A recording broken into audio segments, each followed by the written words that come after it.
السلام عليكم ورحمة الله وبركاته. ازيكم عاملين ايه؟ يا رب تكونوا بخير. النهاردة قلت اجهز كل حاجة علشان ما ادوشكوش. طبعا دي الفراخ دي مستوية في الشوربة عادي، بس مش مستوية قوي، يعني واخدة غلوتين كده. الراجل اللي بيستلم السكاكين تحت عامل له صداع من الصبح، ربنا يرزقه يا رب ووسع رزقه كل من كان. فالفراخ دي مستوية نص سوا ومحمراها عادي خالص خالص خالص. هتاخدي احلى اكله واسرع اكله ممكن تعمليها.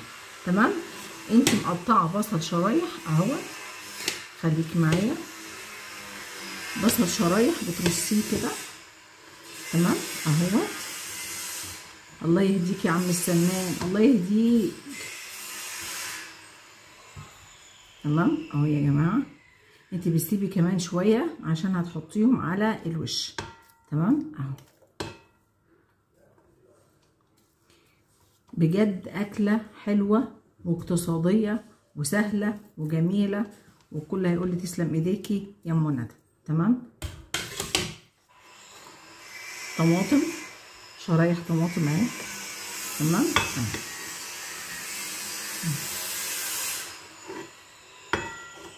شرايح طماطم بتفرديها كده. والله يا جماعه انا دايما بدور على السهل وعلى البسيط واللي ما يكلفش. يعني خليها في يوم مثلا يوم كده هتكوني هتعملي فراخ لعيالك، شكلي لهم بدل ما هو رز وطبيخ ومش عارفه ايه وفراخ مشويه والكلام ده. غيري يعني يوم كده ويوم كده، نشوف الدنيا هتمشي ازاي. ربنا يفرجها على الجميع يا رب ويصلح حال الجميع. اهو زي ما انتم شايفين كده. كده سيبنا نص يعني قول شويه من الكميه، ونحط بقى الفلفل اهو. الحاجات دي بقى لما بتستوي مع الاكله دي يا جماعه يا سلام، بتوديها في حته حلوه قوي قوي قوي. يعني هتحبوا البهاريز دي اكتر من الاكله نفسها. تمام اهو. لحد كده حلو، لحد كده حلو. تعملي لنا ايه يا ام ندى؟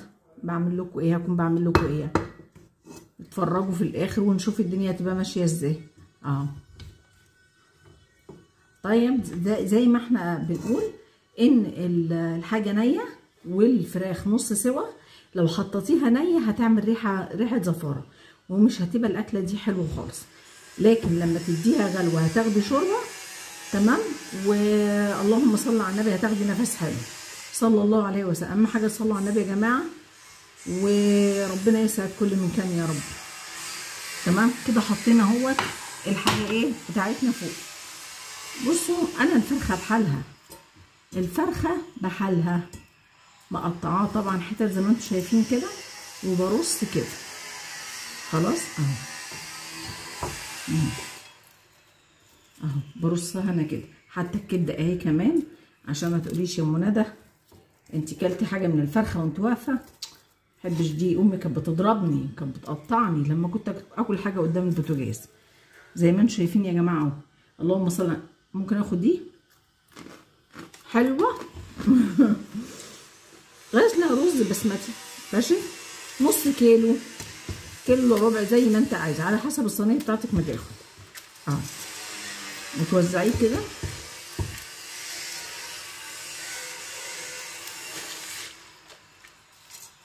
اهو يا جماعه اللهم صل على النبي. الفراخ طعمها حلو قوي قوي قوي بجد. انا سلقتها نص ليه الحاجتين اللي انا قلت لكم عليها، الطعم وان انا عايزه شوربه عشان الرز. اهو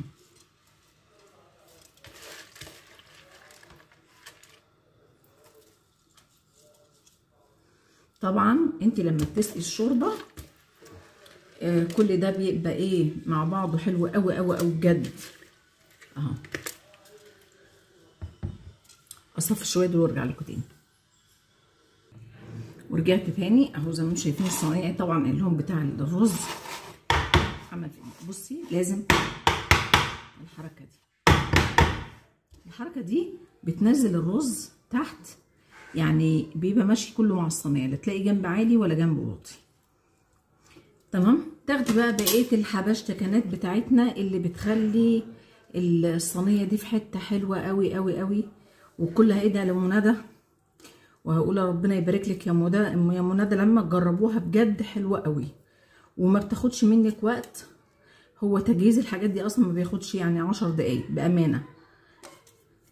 كل ده انا بساعد البنات اللي ما بتحبش دخول المطبخ كتير، واخدين بالكم؟ عشان انا اعرف ناس تحب الاكل جاهز ما تحبش تشتري.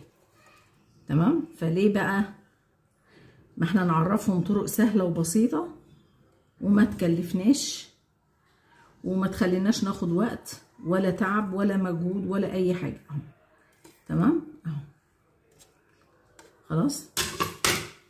وبنحط الطماطم برضو اهي. طبعا الشوربه لازم تكون مغليه، فانا حطاها تتغلي علشان اسقي الرز. طبعا الصينيه دي بتتلف بورق فويل وتتحط في قلب الفرن تستوي براحتها على الهادي. دي ما ينفعش نار عاليه، دي خالص ما ينفعش نار عاليه. تاخد بقى نص ساعه ساعه براحتها خالص، على ما تجهزي سلطاتك وسلطه الطحينه والحاجات دي كلها. الحاجات دي كلها مش هتاخد منك وقت، هتكون استوت وبقت زي الفل اهو يا جماعه. هي الاكله دي بقى كده هتعصى، هتقول لا اكله زي الفل. ايه تقولوا بقى كبسه، تقولوا مكبوسه، تقولوا اي حاجه، انا ماليش دعوه بالمسميات، انا ليا دعوه بالطعم. دايما ما بحبش المظاهر، يعني ما بحبش الايه ان انا امشي ورا عشان اسمها كذا. لا، انا بحب اجرب الشيء اللي هيفيدني ويبقى طعمه حلو واكل او اكل عيالي. اهم حاجه انها تتاكل مش تترمي. تمام اهو زي ما انتم شايفين كده اهو. هبدا بقى ايه اسقيها شوربه عشان تستوي على الهادي خالص اهو. تمام هسقيها بقى ايه شوربه اهي. الشوربه انا بغليها جنب مني اهي، وحط عليها اللون بتاع الرز اهو يا جماعه اهو. طبعا اللي مكبر حجم الصينيه الفراخ مش الرز. ماشي، انا حاطه كيلو ربع على الصينيه دي. تمام. لو كنت هعمل على طاجنين او صينيتين كنت هجيب كيلو رز بسمتي، لكن ده انا جايبه ايه كيلو ربع. وتسقي بقى كده.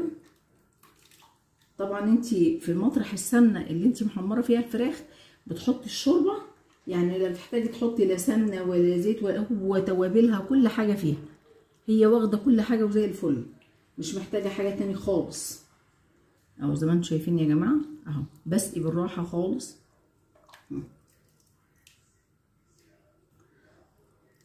طبعا ما رضيتش ان انا اعمل الحاجات دي قدامكم، انا عملتها مره قبل كده فقلت ايه بلاش اضايقكم، لان في ناس بتتضايق من الرغي بتاعي كتير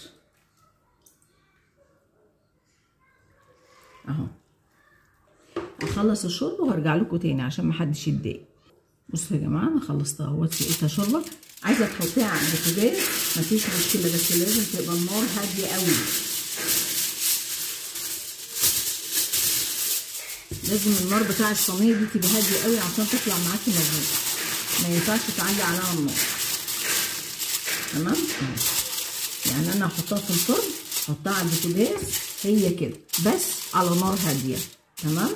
وكل شويه تبصي على الصينيه علشان خاطر لو احتاجت شوربه تحط لها، ودايما خلي الشوربه معاكي سخنه مغليه. تمام اهو.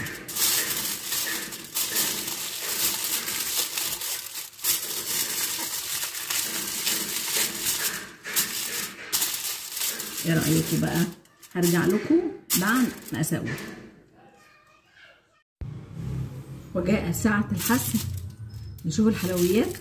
نسمي الله. سخنه نار. بسم الله الرحمن الرحيم. ما شاء الله ما شاء الله ما شاء الله. وريحتها ايه وهم. شايفين البطاطس دايبه ازاي يا جماعه؟ دايبه دايبه. الاكله دي خيال بجد بجد. اللي هيجربها هيدعيلي والله. تحفه تحفه تحفه تحفه بجد. يعني انا مش قادره استنى بصراحه. دي بقى تتقلب على طبق ساعه الغدا وسلمولي على البتنجان. الاكله دي بقى بتاكل معاها ايه؟